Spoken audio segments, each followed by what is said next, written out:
work for AML Cubicle Bowling Industry. Okay, manufacturing kind of sorta. And Leslie is an educator in the Rankin County school system. Teaches at Highland Springs High School. Brother and Miss Branch are both retired. However, they have other things going on I know. that require them to balance things out. You heard from Reverend First Lady Branch, Reverend and Miss Branch, Cora Branch. They also have a unique situation in their marriage and what transpired prior to the marriage and how things have gelled since then. So I've told you their names, you've seen them before, but I would like for them to share with you what their unique piece is about how they got together and is what consists in their lives to allow them to be able to have effective means of communication and how they have to balance the things that they do as well. And we can start on that end. Well, you just been talking. We'll start on that how y'all have to deal with each other. Good morning, everybody. Good Good morning. morning. I don't know how in the world we got together, but I know we've been together for August 6th will be about 36 years. 30, yeah, I got that right. 36 years. And here lately, it has become a balancing act for us. And sometimes I wonder how in the world we manage to do what we do, but I guess it's only by the grace of God, Yeah, because yeah. I believe that all things work together for the good of them that love the Lord. Mm-hmm. We are parents, we're grandparents, and in essence, we're more or less raising our grandchildren. And as most of you know, we have our own different ministries. My wife is secretary for Zion Baptist Church, and now she's assistant secretary for Union Branch Baptist Church in Chesterfield. And with her going one way and I'm going the other way, and right now, because of a daughter, we operating on one car. And I wonder how in the world we do what we do. Like I said, I listened at Reverend Brown's one. It was very interesting that the balancing piece of it. And I think in every situation, in all homes or in all uh, lives, if you've got trust and communication, you can just about achieve anything. Yeah, yeah. If you can work together with trust and communicate. One of the primary things that Reverend Graham talked about this morning was that piece of communication, being transparent. Let folks know who you are, where you are, what you stand for, what you're going to do, and what you're not going to do. And I think if you get that understanding with your significant other, and you all have a meeting of the minds, I honestly believe there's nothing that you cannot conquer. Yeah. Nothing in the world. I drove city bus for, well, I don't call it that. I call it a 47 passenger limousine for 37 and a half years, and the Lord allowed me to retire. And I'm doing just about more now than I was doing then. Nothing has really changed. I'm busier now than I was back then, and sometimes I sit down and wonder how in the world did I do and make all the engagements and stuff that I did. But if you put God first, you can do that. Yeah, yeah, You can yeah. you can honestly do that. But it takes another thing Reverend Graham talked about. It takes somebody in that household, that significant other, that Eve, to understand your ministry and what the Lord has called you to do, and is willing to work with you Yeah. on that level. As you can see in this marriage, it's basically one of us that does all of the talking.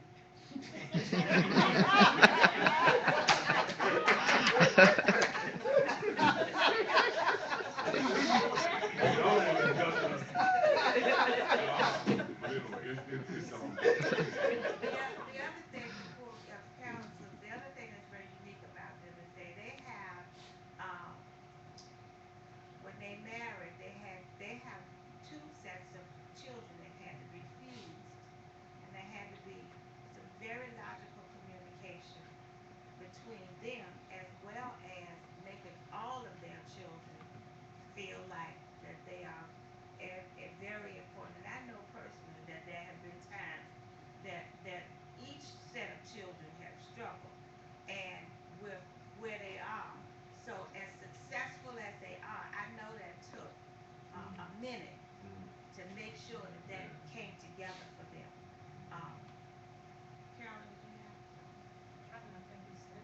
I'm not a big talker. I'm just a behind the scene worker. I love to do whatever it is that we have to do, and we have impromptu meetings.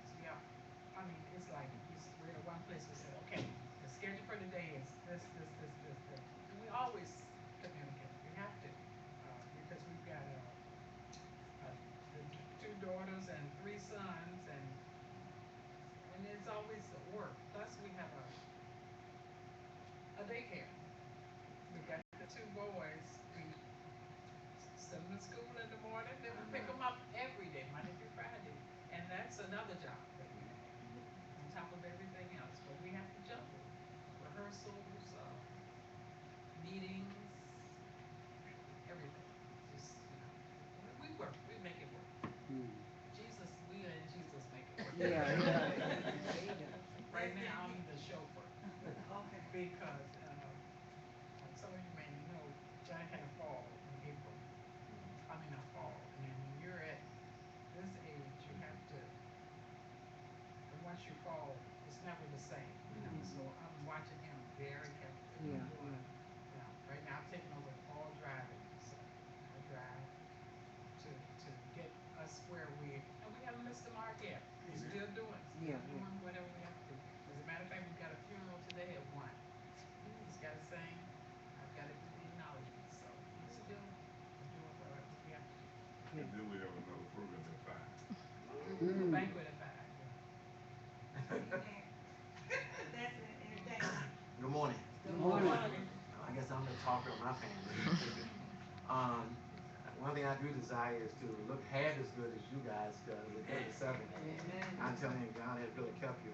I'm gonna give you a quick synopsis of Leslie and I. Of course, we are busy in the music, in the church world. A lot of people know us, through music, but they really don't know us.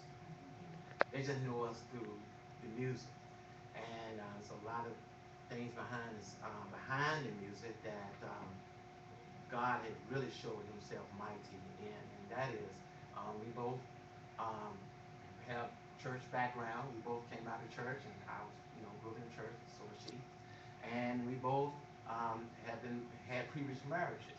We've been married before, and so we both divorced. Been divorced. So already what road I'm going down, especially if you've been in church and you've been divorced. Yes. You outcasted sometime and talked about and all them kind of things, and you look at it as failures and that kind of thing. But we didn't know each other at that time. And so what have you. And I was married 10 years prior to Leslie, and so I've been down that road. And so she had been married, I forgot how many years, and she was two. She was married two years. And so it just stands. So when we got together, we already had baggage, but no children. Yeah, that's unique.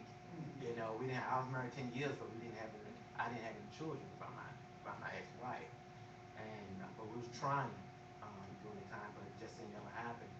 Just didn't never happen, and she could carry it. I mean, she could get pregnant, but couldn't carry the distance and stuff like that. So it just never happened with me and her.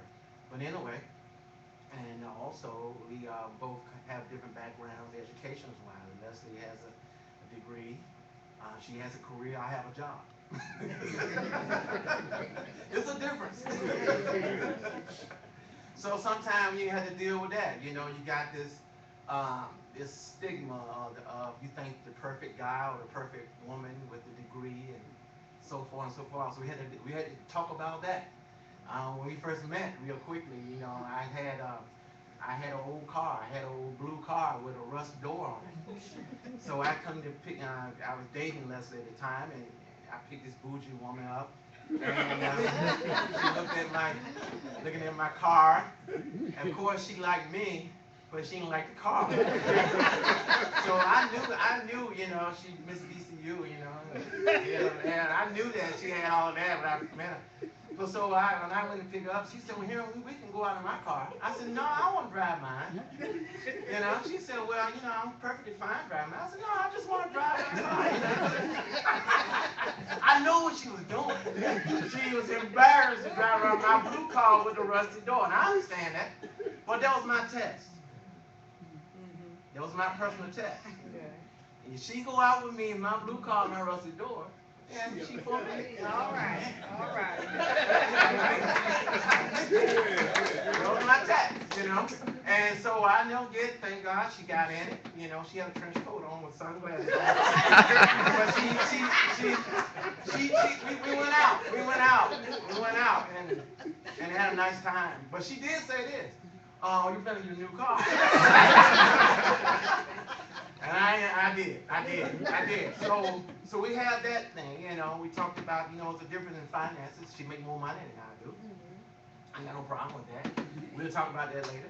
So we come from, we both been divorced. We both have church background. See, all this happened in the church, And then we all also have a different education. And finance, she make more money than I do. So, in these, a lot of times, men have this stigma that you got to be a man to have this and have that. Well, I beg to differ. You just got to know your role. You just got to know your place. And, you get respect and whatnot. So, we both have, now we have a son, 13 years old. I have a son. We are late, I call late roomers. A lot of people are I'm 54. And at my age, usually they have kids, grandparents, or they have kids already in college. So I'm a late bloomer, but there's some advantages and disadvantages with that. I know the importance of being a father, by me being older, and also I able to help the little young men to how to deal with some things that I didn't have when I was coming up, and how to deal with them. So as well, and Leslie, she always been 25. How long you been 25 now? How many years? She's been 25 forever. But I think she just told a graduate just a while ago. She said, "You're almost catching up with me." So anyway, but I thank God for her. She got a great sense of a submissive added spirit about her, whatnot. So so that's just a quick synopsis of us. Yeah. Leslie, anything you want to share? Oh, I said it all. Always. He's really good at expressing himself. But I thank God I've grown to become more and more submissive over the years. So I'm not saying that I didn't have it growing up, because I did, because I watched my mother take care of my father for their 57 years that they've been married. Thank God they're still married. But I watched her take care of my dad, so that's all I knew was to, when you get married, take care of your husband. In spite of. The difference is she never worked. Oh, I forgot. She worked for 2 weeks, but that doesn't matter. But I watched her take care of my father all those years, and so all I knew was to take care of my husband. In spite of, she doesn't always understand our schedule, the juggling with church and church. And as I heard Pastor Graham mention earlier, people in church don't necessarily care about the fact that you have 5 services going on today. All these things, gosh, y'all stay so busy. Could y'all come and do X, Y, Z? Y'all stay so busy. Then there's my mom. Could you come over to our church and do this?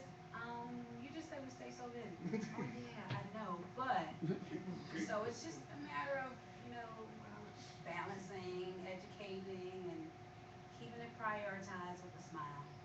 Yeah. You'll get a chance to ask the question in just a minute after the grounds kind of give themselves. Okay, well, we all know who speaks in our cover the ground. Okay. I'm ready to try to be brief, but I am impressed because I didn't know that you were that old. But Don't look that old. I'll tell you. All right, bless you. Absolutely. I see you need to check out the. Just a brief synopsis about Cora and I. I'm divorced before. I was married before. I was married for, well, I stayed there for 8 years. I guess I was still married for about 10 or 12. But I stayed in it for about 8 years, and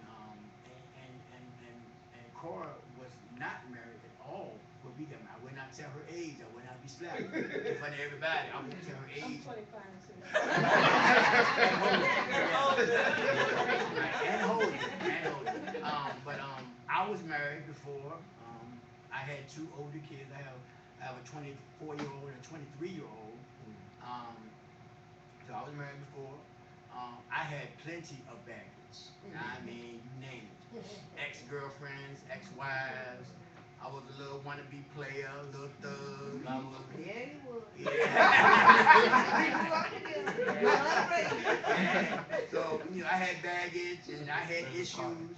I had trust issues. I had commitment issues. I had it all. She had nothing. She was perfect. I had to go home and tell people about her. I had to go to my friend and tell her, I won't say how old she was, but man, I met this girl and she is a winner. She got her own place. She got her own house.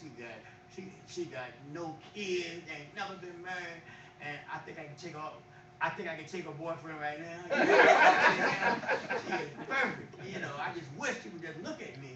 And we ended up getting together. I don't know how because I know she didn't want nothing to do with me. I'm walking around with one pant leg rolled up, thinking L. I'm walking around with one pant leg rolled up, got a car. Now my car was loud and fast, but it was raggedy too. And the first time we went out, I knew she was the winner when she sat on the passenger side and the door wasn't fitting right, it was leaking. And she was getting wet. She was getting wet. I ain't see it too. But I know she was the winner there. But along with that, I had a family. I had two kids that because of the way my ex-wife would act, I was pretty much estranged from my kids. Even though because I would call or go around, and she would always pick an argument. I'm being so wild. I would just get to fussing and cussing and carrying on. I was not Reverend Brown then. I would get to fussing and cussing, and the kids would get upset. So I just said, I ain't coming around. I ain't coming around. I'll send my money. I'll do what I'm supposed to do, but I ain't coming because she a mess. But when me and Cora got married, Cora created an atmosphere of home life that my kids had never seen before out of me. I had always been trying to get them and get them to be with me, but I would always be with people that I didn't want to bring my kids around. I had an apartment, but it was just a closet. And I would come there and change clothes and go somewhere else and lay my head. So I didn't have a home for them. But what Cora did was with that with her stability and her mothering instinct, she took my kids and made my kids be part of my family again. That was amazing to me that my kids gravitated to her just like they did when they would come and visit with us. When the car moved, when her car moved, they running. They're leaving me and Dad, we gone. We gone with car.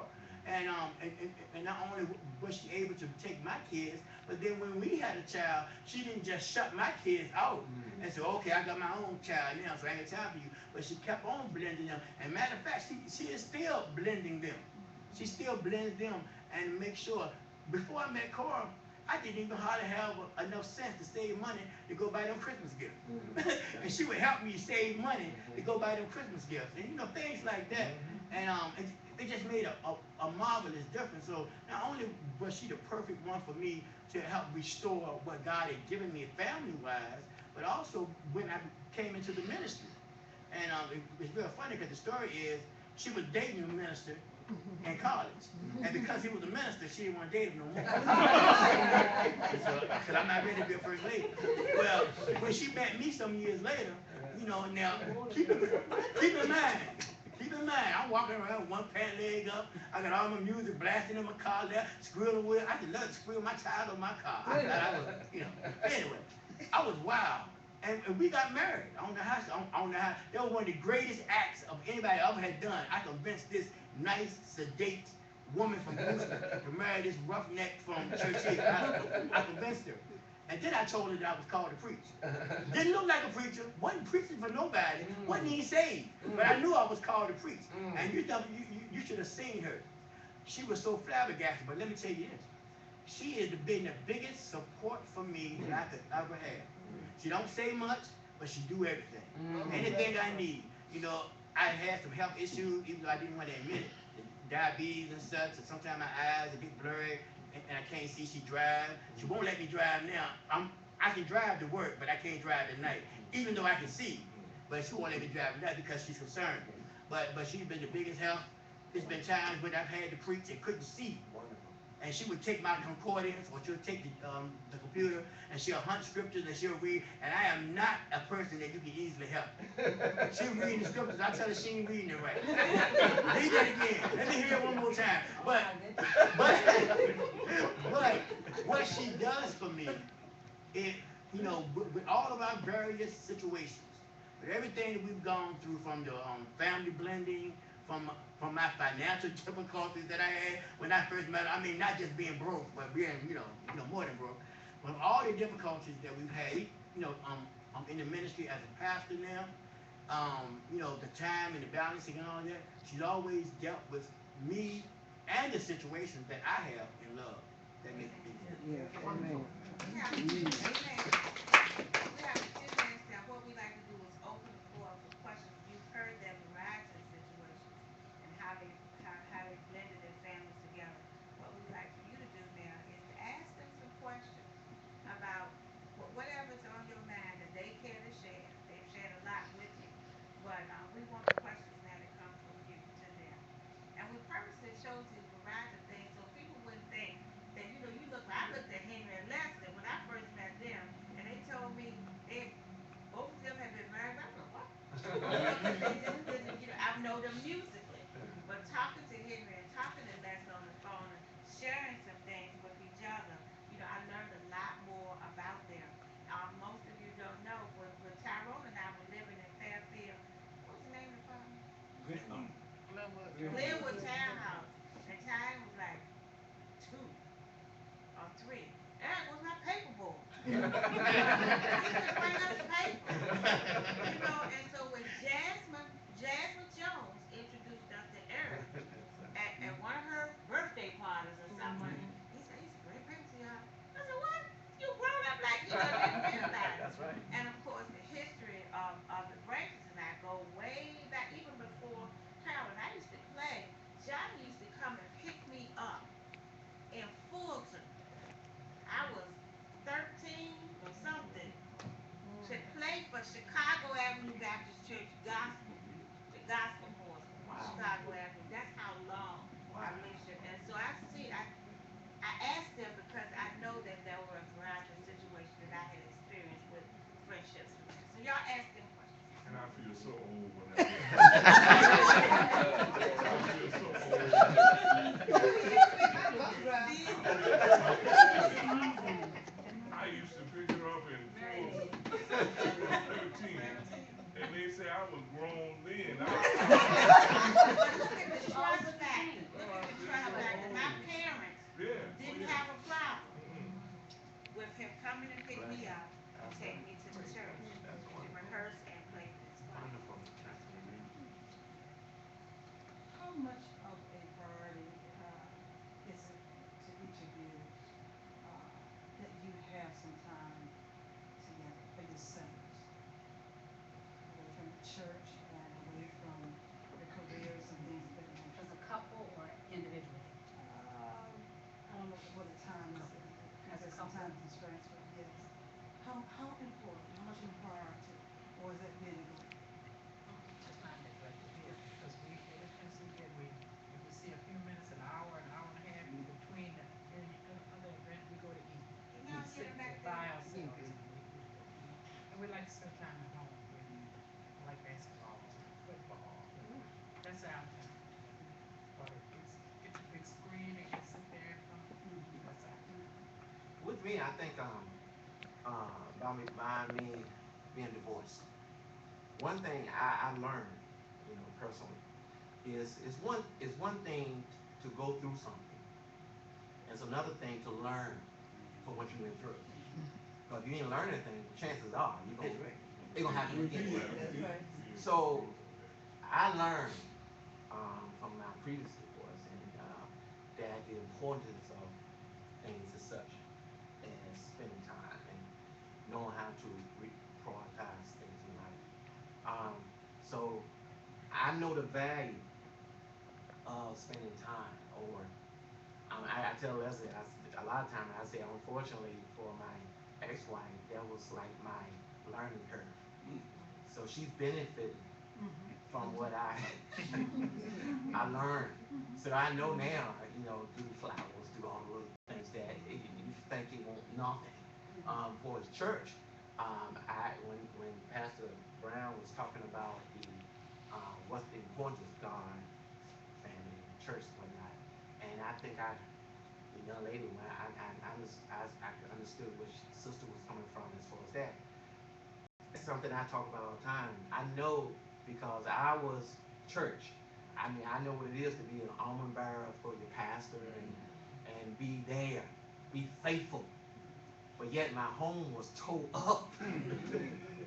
My home was just jacked up. I mean, I was faithful.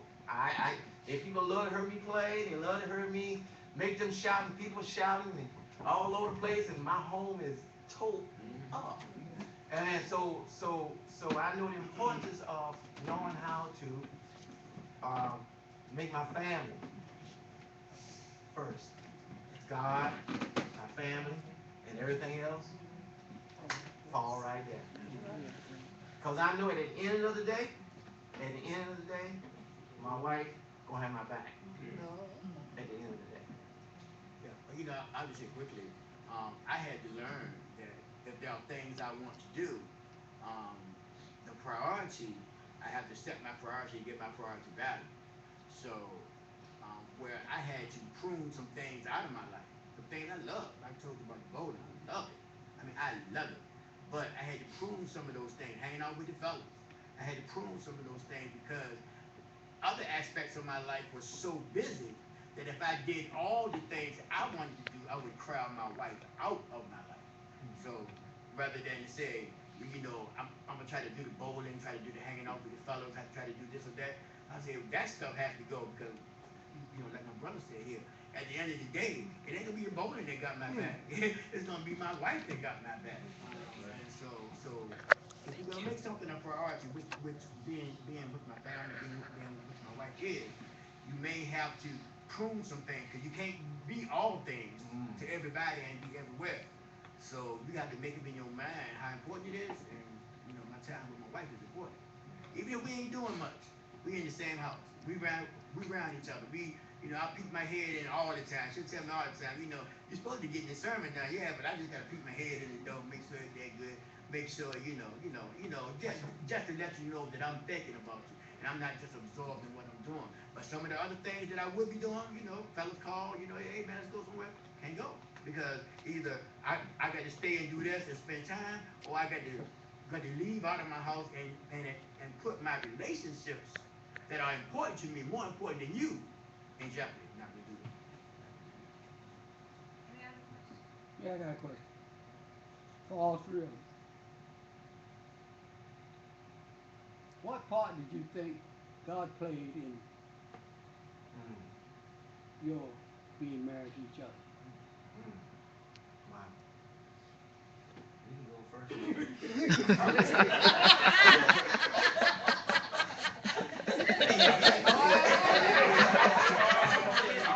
I don't have a problem with that because I think I know someone in the Bible speaks about being equally yoked, and like That's right. Pastor Brown said in his part of his presentation this morning, I can't understand the Lord calling the, the man is already married. I can't understand God calling a man to preach, knowing that his helpmate or his wife is not equally yoked to work with him in that ministry. That's right. That's not gonna work. So I think when you put in a situation, or when you're married, or the Lord blesses you with that helpmate, if you with somebody that understands your ministry and will work with you, it has to be God. I mean, God would have had to send that person for you to stay together. Let me tell you something, D. Uh, for the things that I've done and the things that I do and what I go through, and as busy as I am, not gloating, but as busy because I'm at that point in my life now, I wouldn't have it any other way. This child had to be God sent. It had to be God sent. Yeah. I mean, like even like now since my fall, and she didn't tell you all that, but she won't let me drive now because I'm on three different medications, and I've been put on three different medications since my fall. And the last one that I was put on is supposed to leave me delirious and hallucination, but it hadn't affected me like it affected this Percocet, like it affected everybody else. I take it and go on in stride. I'm still going. But she's been watching me like a hawk. Now I don't know if that's because she realized where the insurance policies are located, or wondering where the devil is going to transpire. But I think if you're busy in the church, and that's another thing that was brought up, because a lot of times when I was working, at one time I didn't think they could bury somebody at Chicago Avenue Baptist Church unless I was there. I would take off from work, lose money, wasn't getting paid. The church never paid me for what I did. I was director of music for over 30 years. I would not allow the church to pay me. That was my gift, my ministry to the church. But I just didn't think that they could bury anybody at Chicago Avenue Baptist Church unless I was there. Until I started looking at my paycheck and see all them days that I took off for them funerals, that changed. Then I buried a whole lot of them over there. But even in all of that, like even right now, we sit down and I have my own personal calendar, but then we have a big calendar up on the wall with all of my engagements, and every now and then we look at and say where we are today, and I said well we at Fairfield at 11, we at New Life Deliverance at 1 o'clock for a funeral, and I'm at the Sheridan at 5 o'clock. We good to go. We straight. That's a good helpmate. But it's got to be somebody that God sent. Yeah, yeah. You understand what I'm saying? Yeah, yeah. And no happenstance. It's got to be somebody that was sent by God Yeah. to be that helpmate there for you in the time of need. Yeah. And this child has really been there. Yeah. And I call her child. She almost over she look a lot younger than what she is. Though. Tell you that now. She way up in her 60s. She don't look it. No, she doesn't look it. Now she look great. But yeah, she does look great. Thank you. I want y'all to think I went out here and robbed the cradle. She got a little age on her. Yeah. But God, I think the Lord have to send you that Yeah. individual. Yeah. You know, we make mistakes. When we pick our own, we mess up every time. Yeah. Well, speaking of picking your own, I was dating a young lady for 5 years prior to meeting Leslie, and the young lady I was dating, her parents are crazy about me. I mean, they good people and everything. But the young lady, she didn't really know me. She knew me as being Henry, good person, all that, but she didn't know my ministry. Matter of fact, I really start doing ministry at the point of time. I don't want to be a club and nothing like that. Just I want to do something different. You know, I've been divorced and everything, and I'm out there, so I just want to do something different, do something. So by being her, she. I think God brought her for me because I needed somebody like her to help me get through that period I was going through. When you go through a divorce, it's so painful. It's painful. It's very stressful. You feel like you fail, and you just going through a whole lot. And she was there for me. But I'm gonna tell you what happened. I never forget my one of my best friends who he's a pastor. He just passed when he was Lord Charles Johnson. I don't know you knew him. He just went. But anyway, he came to me. Me and him always talk, and he met Leslie. And I told him about Leslie. I said, I met this young lady. I played in a church, in this Pentecostal church one time, and I saw her. And he said, y'all seen her too, man. He said, I'm gonna tell you something. He said, that's your wife. He said, that's your wife here. I said, and yeah, me and him have a close relationship, you know. And when he said that, I felt in my spirit that he was right. But I didn't know how to. I got this woman I've been seeing for 5 years, and she's good as gold to me. So what did I do? I mean, I know he was right. So he said, I don't know what to tell you, Henry, but I know that this lady right here is your wife. So it was on a Monday. Never forget. The hardest thing I ever had to do, I had to go to this young lady. I went to her house, and when I came there and she saw me like she always does, she greeted me with a kiss. And I said, I got something I have to tell you. I don't know how to do it. She said, what is it? What is it? You know, she's concerned about me. And I said, this is where I get off at, you know, in our relationship. And I never forget. She was kind of like, she thought I was playing, and she didn't know what was going on. She said, what I do? I said, you ain't do anything. I felt just like a real bad person. So, but I mean, I didn't know how to take it. But I know I had to tell her. I had to tell her this, and I did. She didn't take it well. I didn't take it well. She called me 3 o'clock in the morning. She went through that period. You know, I mean, it's one thing is going through some problems. It's another thing when things is going right. But everything was going right, but it won't God. Yeah. See, that's what I'm saying. Everything seemed going, but it won't God. You know when it's God. So anyway, I knew this young lady bougie and all. So here I go, and this woman I was with, she got good credit, you know, money. She got school fees, loans, and all that credit cards. I like, wait a minute. Somebody got good credit, good money.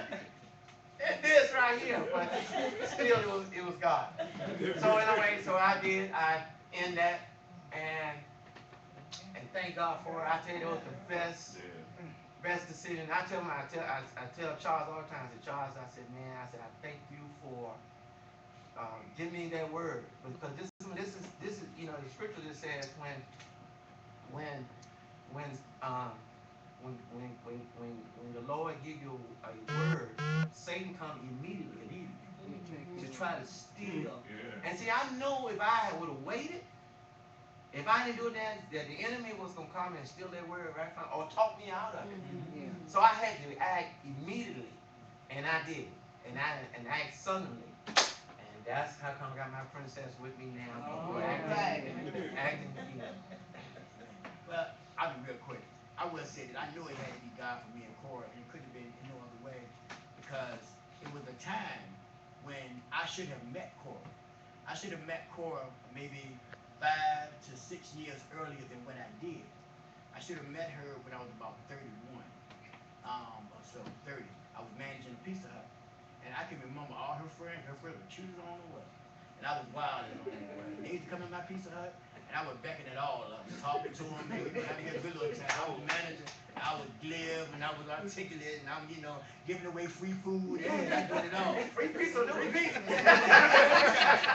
But Cora was right there with them, and I do not remember her. And I got a good memory. I remember school teachers and friends from 40 years ago, school teachers from 30 some years ago, remember names and situations, but I can't remember her. And I told her, I know what it was. At that time, you was still meant for me. If I had met you, if God had let us to link up at that time, I would have messed everything. But I was in that place. I would have messed up everything. You would have hated me. We might would have got together, but we would not have stayed together, because I was in that mode then. I was an 8-year man. I stayed married for 8 years. I had an 8-year girlfriend. And I just told Cora this. I said, I'm an 8-year guy. You can get that 8 years. Well, you good. I'm married 15 years. Right, 15 years I told him. If you can get back 8, you got it. But if I had met her then, it wouldn't have worked. And she can't remember me. I can't remember her, but I remember all her friends. I remember what they looked like. I remember what they used to order. But if I had met her then, it wouldn't have worked. But then, look, show you how God do. Because I wasn't even about church then. God had sent me to a church just to visit with the 8-year girlfriend. I visited. They had drums. I asked the pastor, could I play the drums? Because I missed that. Because I used to do it in church. And he let me play the drums, and I started going to church. Ended up, it was another church that asked me to come play. That was the church where Cora was. I'm in the church for about a year and never paid her no mind. But one day she came in there with a little black dress on. And I told the musician that day, I told her, man, that's my wife. That's my wife. Now, keep in mind, I was wild as a buck still. but I knew that was my wife, and it never came to light that I should have known her years ago. I said after we got married, I started talking about some things, but I should have met her. But God said, nope, you ain't ready. He sent me back. And I believe that every time I could have met her, because I was all in Gooseland, I was all around, everybody knew who I was, and I never knew her. Not even the first year I was at that church did I know her. God said, you ain't ready yet. But that one time when I was ready to do right and, and, and to be in place, to be the man I was supposed to be, the man that she was looking for, when I was ready, God put us together. So I know what he did. Amen. Yeah, yeah. Yeah, go ahead, and as much as we like to keep going, because I know people, other people have questions, and all that you said has been encouraging. I have one question for Eric Nicole. My mother would always describe what she had on when her and my dad got together. She still remembers. She'll tell us to this day. Do you still have the black? It's probably still in the But believe it or not, I ain't want to say it in front of her dad. I still had the spirit I met her green in. skirt. In the store. You wear it. You wear It's it. about 30.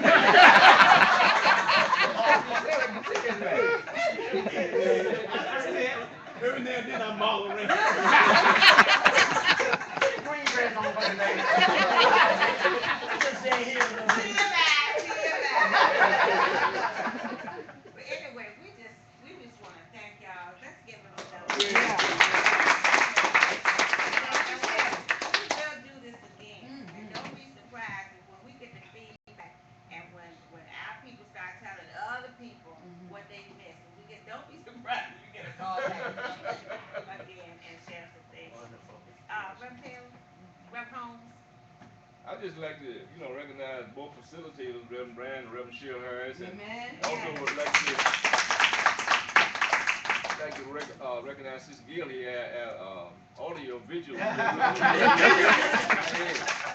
unsung hero, and just thank you all, Reverend Young and Reverend Taylor, and everybody who put it together. It's been very good. Like as Reverend Young said, we're going to try to get the whole congregation to, share what we had today. So I just thank you all for everything. I enjoyed it. I'm sorry I wasn't able to be here tonight, but by trying to be Bobby the plumber, that's a long story. I'm not going to tell it, but I'm still paying the price for doing something I shouldn't have been doing. Amen. So I enjoyed you all. Enjoyed it. Bless your heart, Pastor. Yeah, thank you. Thank y'all for coming. I got to be at work in a few minutes. So I did have one question before y'all go. Being, I'm looking around, the youngest person in here, and probably the youngest married person in here. One of the questions I had for the seasoned folk on the panel is how directly do y'all handle finances before we leave? And I know the video is still running, so that for some of us in church, outside of church, around the world, how does married couples and do it effectively? Because you can handle finance but not do it effectively. How do y'all handle finances? One of the key things that Reverend Brand said, whether it's church finances or whatever it is, prioritize.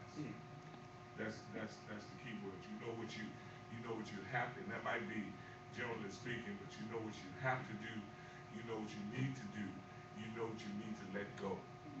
There are things in life that all of us like to have. My wife been worrying me about a car for 10 years. 15 years. For 15 years. She just got it in April for her birthday. Was it the one that you wanted? Was it the one that you wanted? Oh, I felt at the dealership it better be the one she you better. No, I ain't there yet, but I'm gonna get better. I But know.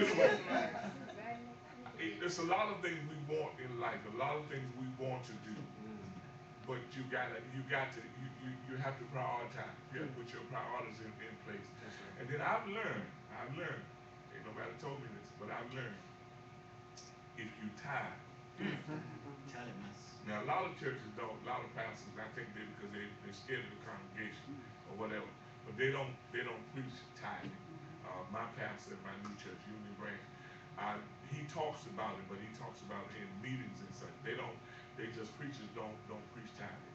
But I believe that if you give back to the Lord that Amen. 10%, Yeah, yeah, that He bless you with. yeah. If you do that first, now for a long time, that has to grow on you. You have to understand. You have to be a person that really understand what tithing is all about. And nobody can force you to do that. Because the Bible tells you that the Lord loves a cheerful giver. Yeah. So you have to grow to that point. But a living witness, I can assure you, if you learn to love your church, love your pastor, follow your pastor only if he's following Christ. Right, Yeah. right. Got a whole lot of pastors out here now. You tell them I said so. They ain't following Christ. Amen. You don't need to follow them. Follow your pastor That's only right. if he's following Christ. And then tied to the Lord, give him his rightfully due. Everything else will fall into place. You never have all that you need, all that you want. It's just not gonna work. But if you're able to get up in the moment, got your health and strength, put your feet on the floor. Come on. It might not be money, but that's better than money. Yeah, yeah. That you can have all the money in the world and can't spend it. Because you don't have your health and strength and clothes in your right mind. Right. But if you got those things, and like I said, communication.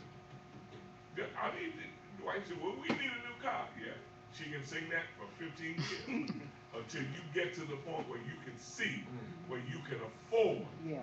getting a new car. I was patient. Let me tell you, when I was on the lot, I told the man, well, so and so and so and so. I said, well, we saw a 2010 Ford Taurus out there. And he commenced telling me what he wants for it. I said, it can be a 2014, but I'm not paying over $300 a month. I told him just like that. I don't care what it is. I like that Ford Taurus. But if I can't get it for less than $300 a month, I'm not paying. My payments are $287 for a 2010 Ford Taurus. I know we'd already talked about that. I don't care what it is. I'm not paying. I cannot afford over $300 a month based on the insurance is going to go up because it's a newer car, the upkeep and stuff, and that's where we're. But you got to prioritize. Prioritize. Let your mate know what you can do and what you can't do. Treat the Lord right. And every now and then, just every now and then, when the Lord bless you, bless somebody else. Yeah, That's yeah. right. That's how you get your blessing. By being a blessing to somebody else. Wow. That's it. Oh, I could And really you- take a text now, y'all. Look, and your ordination went. I just believe in it. When it comes to church, I laugh and joke, and Tyrone and Ann can tell you, there's nothing I love better to do than to cook and eat. I love to cook. I love to cook for my friends. But when it comes to church, I don't play. Yeah. I don't play. That's right. I just believe that. I believe the Lord put us here for a reason and for a season. Yeah. And if you here, you need to be a blessing to somebody else. Right. Yeah, I don't care if you don't have a dime in the world. Every now and then you can go visit somebody and say, God loves you and I do too. That's a blessing, y'all. Amen. 2 minutes less, can y'all get done? Yeah, I'm finished. Yeah, I'm and finished. if anything else, I can't add a whole lot to that, but it's one thing I could add is that in finances, it's not a man and female thing. No, It's who's better. You know, who's strength and weaknesses. right. You know, it's all about whoever's more organized. Leslie's more organized than I am. So therefore, she can put everything on a spreadsheet. This is what we owe and all that. She's good at that. But I'm better in vision and planning, prioritizing. That's my strength. Now, and I just quick testimony that where finances, Les and I, we was heavy on the credit cards and I mean, just you name it, we had it. We was out there playing and doing a whole lot of stuff, but we had a whole lot of bills we had to do. But you remember I said the word had. Yeah. Because what happened, you know, when a lot of our peers and our friends was going to tropical vacation, and we wanted to go, but we couldn't. We had to stick to the plan. I know sometimes Leslie and my son Brandon look at me like they call me Joe Jackson sometime, and all that. You know, you the bad guy sometimes. You know, but somebody got to keep everything in place. And when now, so we had to go ahead on and pay this off and pay that off and pay that off. Well, we was able to do that. We were able to restructure our finances and get some things done. Well, right now, we're in a position now, and right now, hopefully, we know some next week, we're able to purchase our new home. Oh. Yeah. Well, a long time. We're talking about 10 years. Yeah. 10 years of us sacrificing and doing the things and communicating and doing without and doing all them kind of things to get what we need to get to. So we have to deal with that. So I can't say it was a me thing. It was a us thing. You know what I mean? Like I said, and again, I had to strength. It doesn't matter. It doesn't matter who make the most money. It all go in the same pot. Mm-hmm. You know, you can't be doing your thing over here and while she's doing her thing over there if you're trying to go the same way. So we had to put it all together and whatnot. And I'm saying, and trust God in it, you know, and he done it. Like Henry said, Reverend Taylor, it takes sacrifice. God knows. It takes sacrifice. Well, I'll be real quick. The Bible says that how can two walk together unless they agree? And I truly believe that finances have to be in agreement. There's biblical principle in the agreeing anyway, where there are two or three gathered in my name, so it shall be done. And God will be in the mix. So there's that principle of agreement. There's that principle of harmony. There's the principle of being on one accord. And then, like my brother said here, I am a firm believer. Yeah, just because I'm the man, I don't have to handle the water. Amen. Mm-hmm. I let my wife handle the money because she is better at it than me. If it was up to me, we'd be living in a shoebox. It's up to just me. But I let her handle it because she's good at it. What I'm good at vision. Yeah. I'm good at vision and I'm good at faith. Yeah. I believe that it's gonna happen. I pray that it's gonna happen. I'm the priest of my house, but I ain't the deacon of my house. I ain't the trustee of my house. I let her, because when we do that and follow the biblical principle, we handle our money just like we're now flesh of one flesh and bone of the same bone. Well, then our finances ought to be one and the same too. And she let me have some fun every now and then. I can go spend some money every now and then. But she's better at sticking to the plan. Yeah. So, hey, because every time I let her handle the money, I get a surprise at the end of my rainbow. Every time. Amen. Wonderful. Well, thank you. We know that y'all have to leave and people have other things to do, but we will do this again.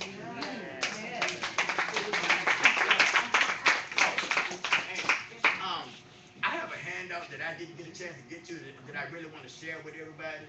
So I got them. I'll just pass them out. But it's some practical things about creating priorities and sticking to them. And so I'll just pass that out for people to use. Thank you. And just to let you all know, we had Reverend Cheryl shared with us on effective communication skills. Yeah. Man. And last night, Dr. Pettis was here for that kickoff, and he preached on the wedding bells and Eve. As well. So we've had a great weekend. We wish more people to hear God wanted to be here. Amen. And we thank you. Reverend Taylor, you a rep also. Pray us out. Tell them to be